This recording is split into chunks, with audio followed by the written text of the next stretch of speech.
సంవత్సరాల తరబడి ఎన్ని మందులు వాడినా మీ మోకాల నొప్పులు తగ్గట్లేదా? ప్రాణ పెయిన్ క్లినిక్ లో అత్యాధునిక చికిత్స. Welcome to Suman TV. నేను విజయ్.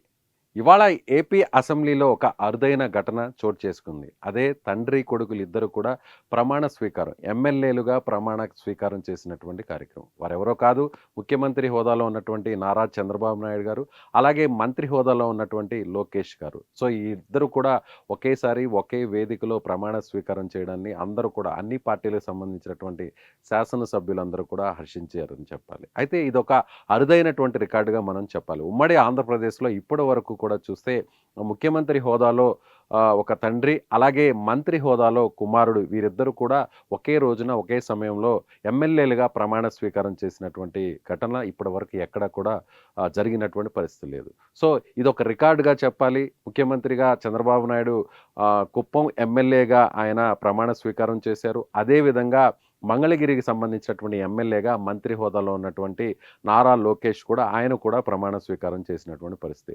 అయితే కేవలం తెలంగాణలో కేసీఆర్ ముఖ్యమంత్రి హోదాలో ఉండి ఆయన ఎమ్మెల్యేగా ప్రమాణ స్వీకారం చేశారు.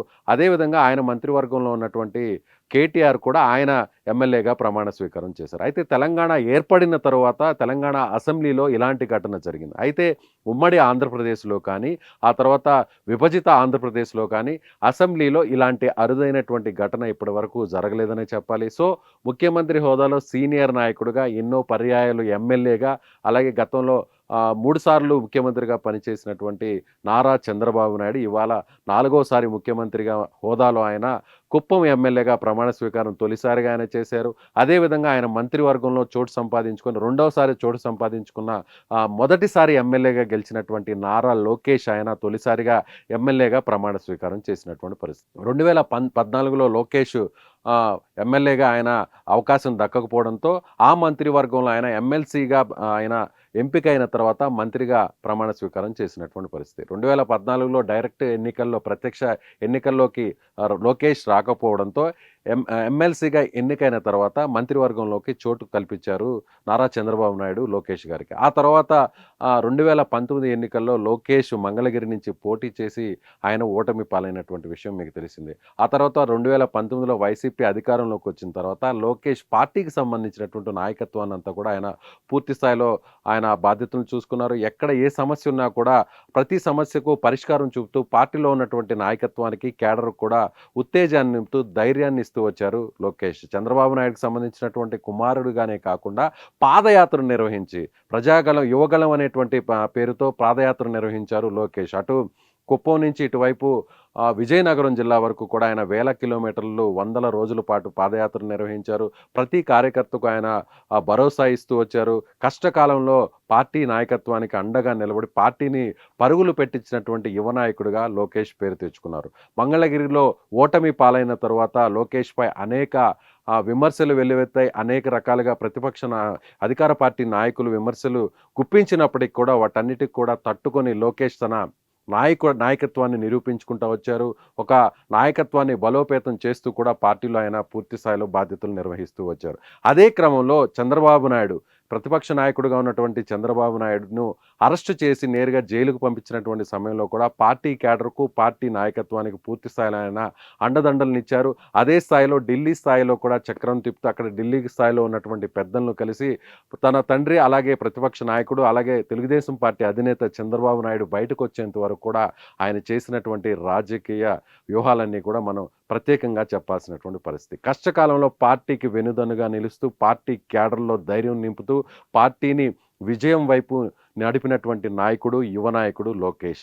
అదే స్థాయిలో ఒక సీనియర్ నాయకుడిగా, పార్టీకి సంబంధించి అధినేతగా ఎన్నో ఇబ్బందులు, ఎన్నో అవరోధాలను ఎదుర్కొన్నటువంటి చంద్రబాబు నాయుడు గారు మళ్ళీ తిరిగి 4వసారి ముఖ్యమంత్రిగా ప్రమాణ స్వీకారం చేయడం, ప్రమాణ స్వీకారం తరువాత ఇవాళ అసెంబ్లీలో చంద్రబాబు నాయుడు గారు కుప్పం సంబంధించినటువంటి ఎమ్మెల్యేగా ఆయన మళ్ళీ ప్రమాణ స్వీకారం చేయడం.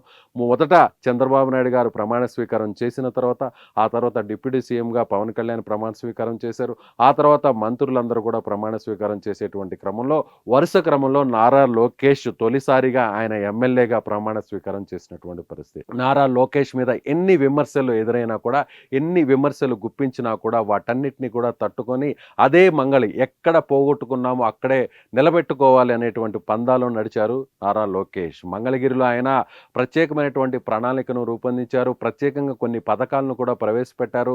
అదేవిధంగా ఇంటింటికి నారా లోకేష్ అనే విధంగా కూడా ఆయన అక్కడ ఉన్నటువంటి ప్రజలందరూ కూడా చేరువై దాదాపుగా 90,000 మెజారిటీతో మంగళగిరి నుంచి గెలుపొంది ఇవాళ ఎమ్మెల్యేగా ప్రమాణం స్వీకారం చేశారు నారా లోకేష్. సో తండ్రిగా ఉన్నటువంటి నారా చంద్రబాబు నాయుడు ముఖ్యమంత్రి హోదాలో ఎమ్మెల్యేగా ఆయన ప్రమాణ స్వీకారం చేస్తే, కుమారుడిగా నారా లోకేష్ ఒకే సభలో మంగళగిరి ఎమ్మెల్యేగా ప్రమాణ స్వీకారం చేసినటువంటి పరిస్థితి. సో ఈ అరుదైన దృశ్యాన్ని, అందులోనూ పార్టీ ఘన విజయం సాధించిన తర్వాత, భారీ మెజారిటీతో విజయం సాధించిన తర్వాత గౌరవంగా ఈ ఇద్దరు కూడా సభలోకి అడుగు పెట్టడం, ఈ ఇద్దరు కూడా ప్రమాణ స్వీకారం చేయడం అటు తెలుగుదేశం పార్టీకి సంబంధించినటువంటి శాసనసభ్యులు, అలాగే పార్టీకి సంబంధించినటువంటి నాయకులందరూ కూడా అంత ఆనందోత్సాహాల్లో మునిగిపోయారనే చెప్పాలి. మరొక వైపు జనసేన పార్టీ, బీజేపీ పార్టీలకు సంబంధించినటువంటి శాసనసభ్యులు కూడా వీరిద్దరూ ప్రమాణ స్వీకారం చేస్తున్నటువంటి సమయంలో కాస్త ముచ్చటించుకోవడం కూడా అక్కడ మనం చాలా స్పష్టంగా చెప్పేటువంటి పరిస్థితి. సో ఒకే సభలో ఇద్దరు, తండ్రి హోదాలో ముఖ్యమంత్రిగా ఉన్నటువంటి